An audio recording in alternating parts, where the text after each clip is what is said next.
Matapos ang 10 taong pagtatago, arestado ang lalaking nanggahasa umano sa sariling pamangkin. Saksi, si Emil Sumangil, exclusive.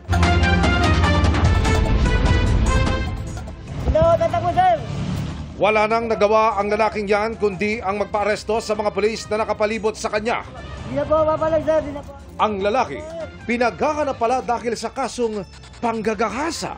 Ang kanyang biktima dito na kanyang minumolestya ay kanyang mismong pamangkin. Noong panahon nito na minumolestya niya ay minor victim pa itong ating biktima dito, 13 years old. So, 10 taon na nagtago itong ating suspect. Ikaw ay nirasto namin sa kasong rape. Nangyari umano ang pangahalay sa Pasig City. Ang suspect, lumipat naman sa Quezon City para magtago kaya doon na siya dinakip ng mga pulis.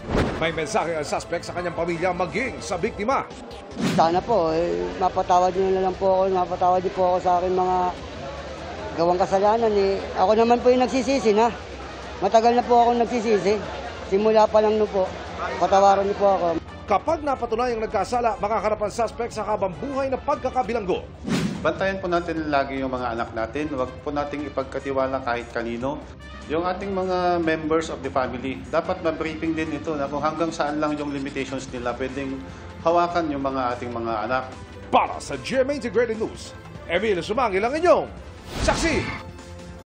Mga kapuso, maging una sa saksi. Mag-subscribe sa GMA Integrated News sa YouTube para sa iba't ibang balita.